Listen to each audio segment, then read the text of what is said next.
Hello ladies and gentlemen, welcome back to another edition of 3 Wide. This weekend, the Monster Energy NASCAR Cup Series at Talladega Super Speedway for the 1000bulbs.com 500. Overall, this was one of the weirdest Talladega races I can remember in most history, especially during the restrictor plate era at the track. Most of the time that the NASCAR Cup Series or any NASCAR series goes to a super speedway restrictor plate track, we say this is the week that you can get some casual fans or some friends to watch a NASCAR race and say, see, this is what I'm watching, this is why it's good, and this is why you should watch it. This Talladega race, I feel, is not one of those things, and I don't think you should show them this. If you want to show them a great race with some crazy things happening, show them the Roval. This race seemed to be as if a 1.5-mile race broke out at Talladega, where you would have people close, more than likely your teammates or manufacturer mates, and you would just stay in a line and try to pull away, and there were multiple groups throughout the pack. The way that this broke up was there was one group of 4, more on them later, and then a group of about 6 or so cars, and then there was a huge group of like 20, about like 7 to 10 seconds behind. This race also kind of reminded me of that event in the Olympics where they all follow behind each other in a line trying to get the best team time, except this wasn't a team event, this was a single person winner race. And with all that being said, we'll get into my 3 takeaways from the 1000bulbs.com 500. Number 1, Almirola redeems himself at a super speedway. When the Cup Series first unloaded at the beginning of the year at the Daytona International Speedway, it came down to a last lap bump from Austin Dillon that sent Eric Almirola into the wall, making his debut for the Stewart Haas Racing number 10 team into the wall, ending his day just mere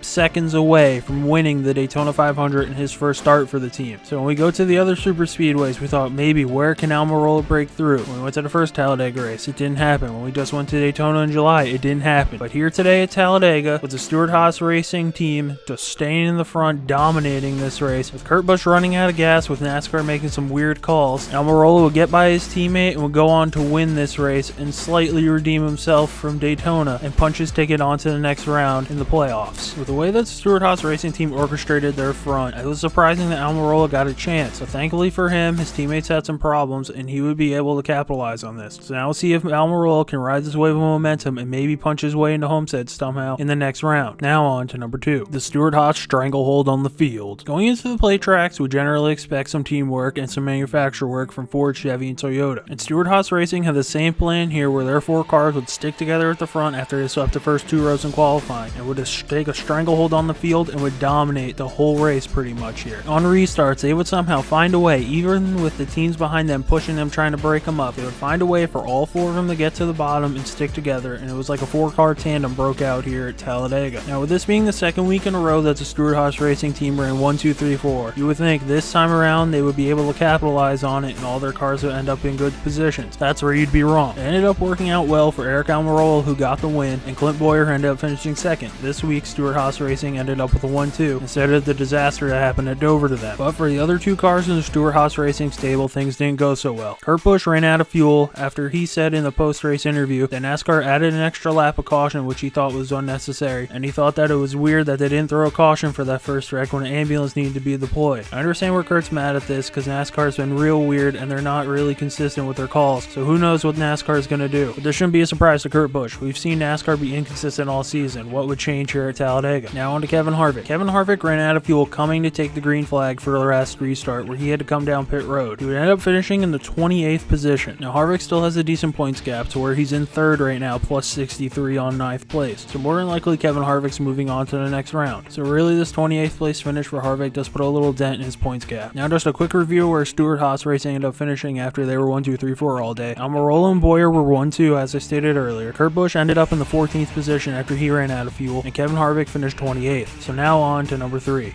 Huge chase implications. Going into the playoffs, everyone usually thinks Talladega would be the mess of a race and would take a huge hit to your playoff hopes if you're in the playoffs. But the Roval this year, that did a number on a bunch of people, so maybe Talladega would have been tame. But this Talladega race made some huge dents in people's playoff hopes in different ways than it normally does to some. People took huge playoff hits in the normal Talladega way, but getting caught up in a wreck, where Alex Bowman, who was caught up in a wreck with 2 laps to go, he would end up finishing in the 33rd position. He's currently in 12th place and needing to pretty much win it at Kansas, minus 68. Two other playoff guys who took some hits were the 78 of Martin Truex Jr., who had a problem with his car. Something was broken, I don't remember what right now. And he was riding in the back for pretty much most of the day, and I don't think he got any stage points. He got caught up in that last lap wreck after they already took the white flag and they didn't throw the caution with Chase Elliott and Kyle Busch. Truex ended up finishing in the 23rd position, and he's currently in 8th place plus 18, so there's a small chance that Truex could be eliminated. The other is Kyle Busch, who was just caught up in that same wreck as Truex. Busch would end up finishing in the 26th position. He was hit or miss all day. There were some points where he'd be up there, but he ended up riding in the back at the end of this race. He get caught up in that wreck. Busch is still in 4th place. He's 46 points to the good, and he's more than likely moving on to Kansas too. But a slight slip up at Kansas, maybe a first stage problem, could take Busch out of these playoffs. Now, others who had huge playoff problems in the new Talladega way by running out of gas, besides Kevin Harvick, were the two of Brad Keselowski, who ran out of gas the same time that Harvick did. Brad ended up finishing in the 27th position. He's currently in 9th place, 18 points out, and there's a good chance that the guy who was riding the hot hand coming into these playoffs could be eliminated after Kansas next week. The other is Ryan Blaney. Blaney, along with his Penske teammate Keselowski, were running pretty well all day, but Blaney also ran out of gas the same time that Brad and Harvick did, and Blaney would end up finishing in 29th. He's currently in the 10th position, minus 22, so it looks like Blaney's going to have to put on a heroic performance to move on after Kansas next week, or maybe hope the first two take each other out and he's in 3rd and goes by him just like he did at the Roval. Before we look on to what to look ahead to at Kansas, the full playoff leaderboard after the craziness of Talladega are Chase Elliott and Almirola are 1-2 with their wins. They're locked into the next round. Harvick's in 3rd plus 63, Kyle Busch is in 4th plus 46, in 5th is Joey Logano plus 39, in 6th is Kurt Busch plus 30, in 7th is Clint Bowyer plus 21, and in 8th is Martin Truex Jr. plus 18. Four guys currently out are Brad Keselowski minus 18, in 10th Ryan Blaney minus 22, in 11th Kyle Larson minus 26, bringing up the rear in 12th to Alex Bowman minus 68, almost certainly needing a win at Kansas. So now putting Talladega behind us, we'll get into my 3 things to look ahead to for next week at Kansas for the Hollywood Casino 400. Number 1,